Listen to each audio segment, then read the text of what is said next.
আসসালামু আলাইকুম ওরহমতুল্লাহি ওবারাকাতু।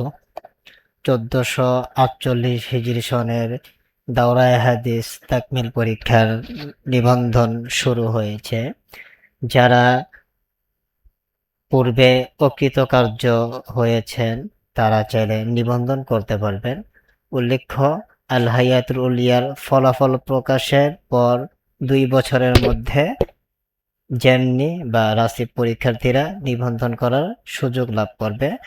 আমি এখন আপনাদেরকে দেখাবো কিভাবে রাসিব পরীক্ষার্থীদের নিবন্ধন করতে হয়। আমি একটি মাদ্রাসার পোর্টালে চলে আসলাম। জেনে রাখা ভালো, আল হায়াতুল উলিয়ার 6 বোর্ডের আওতাভুক্ত যে কোনো দাওরায়ে হাদিস মাদ্রাসা থেকে নিবন্ধন করা যাবে। পরীক্ষা সংক্রান্ত মেনু থেকে নিবন্ধন তালিকা, উপরে ডান পাশে কর্নারে নতুন বাটনে ক্লিক করতে হবে। আমি এখানে দেখতে পাচ্ছি ফজিলত পরীক্ষার্থীর তথ্য পূরণ করুন। এখানে ফজিলত পরীক্ষার্থীর আর কোনো তথ্য দিতে হবে না, যেহেতু পূর্বে সে একবার তথ্য দিয়েছে। পরীক্ষার নাম এখানে দাওরায়ে হাদিস উল্লেখ করব। পরীক্ষার সন 1447 আমি দিয়ে দিচ্ছি। পূর্ববর্তী পরীক্ষায় বোর্ড বাছাই করুন। আমি বেফাকুল মাদারিসুল আরবিয়া সিলেক্ট করলাম। আমি একটি রোল নম্বর দিচ্ছি 6717।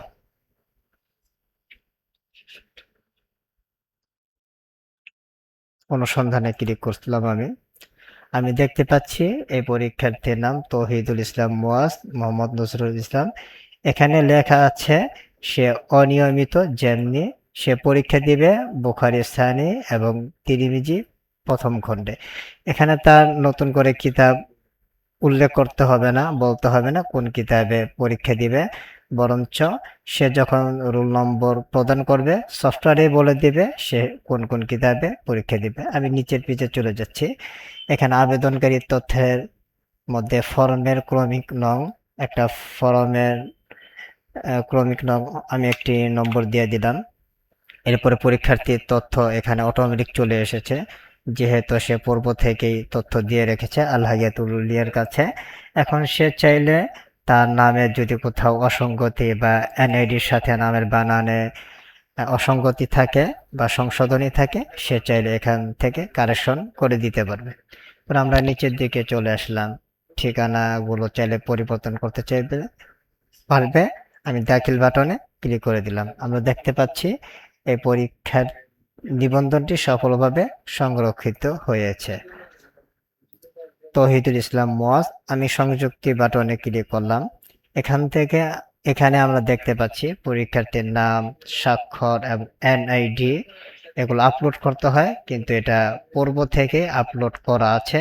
সে চাইলে তার আপডেট ছবি আপলোড করতে পারবে, দস্তখত এবং চাইলে জাতীয় পরিচয়পত্র আপডেট কপি সে আপলোড করতে পারবে। আজকে এই পর্যন্তই। পরবর্তীতে কিভাবে পরীক্ষার্থীদের একজনের, দুইজনের বা সকল পরীক্ষার্থীদের পেমেন্ট কিভাবে করতে হয় এই বিষয়ে ইনশাল্লাহ ভিডিও নিয়ে আসবো। আসসালামু আলাইকুম ওয়া রাহমাতুল্লাহ।